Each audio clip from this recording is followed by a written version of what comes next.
அனைவருக்கும் வணக்கம். இன்னைக்கு நாம இந்த பகுதியில் எதை பற்றி பார்க்க போகிறோம் அப்படின்னா, சர்க்கரை நோயிலிருந்து முழுமையாக விடுபட வைக்கக்கூடிய ஒரு அற்புதமான ஒரு வீட்டு வைத்தியத்தை பற்றி தான் இந்த பதிவில் நம்ம பார்க்க போகிறோம். பொதுவாகவே அனைவருக்கும் வரக்கூடிய ஒரு நோய் தான் சர்க்கரை நோயாக இருக்குது. இது பரம்பரையாக தொடர்ந்து எல்லாருக்குமே இந்த நோய் வந்துக்கிட்டே இருக்கும். இந்த நோய் வந்துட்டாலே இது பணக்கார வியாதி அப்படின்னு சொல்லுவாங்க. ஏன் அப்படின்னா, இந்த நோயை கடைசி வரைக்கும் தீர்க்கவே முடியாது அப்படின்ற ஒரு கட்டுக்கதை இருக்குது. ஆனால் இந்த நோய்க்காக பல பேர் நிறைய ரூபாய் செலவழிப்பாங்க.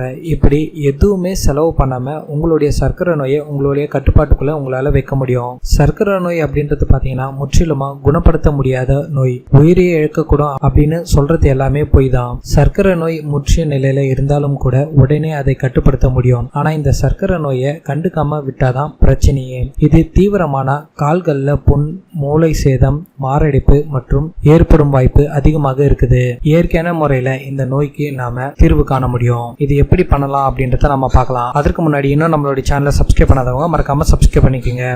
எளிமையான முறையில் அதிக செலவு எதுவுமே செய்யாம சர்க்கரை நோயிலிருந்து எப்படி விடுபடலாம் அப்படின்றத இப்ப நம்ம பார்க்கலாம். இதுக்கு தேவையான பொருட்கள் என்னென்னு பார்த்தீங்கன்னா, ஆவாரம்பூ, சுக்கு, ஏலக்காய். இந்த 3 பொருட்களையும் நீங்க தொடர்ந்து கொதிக்க வைத்து அந்த தண்ணீரை வெறும் வயிற்றில் கஷாயமாக சாப்பிடும்போது சர்க்கரை நோய் உங்களுக்கு முழுமையாக கட்டுப்படும். இது மிக மிக எளிமையான ஒரு வழிமுறை தான். இதனை பின்பற்றி வந்தாலே சர்க்கரை நோயிலிருந்து நீங்க தப்பிக்கலாம். இந்த பயனுள்ள தகவலை உங்களுடைய நண்பர்களுக்கும் இதை நீங்க பகிருங்க.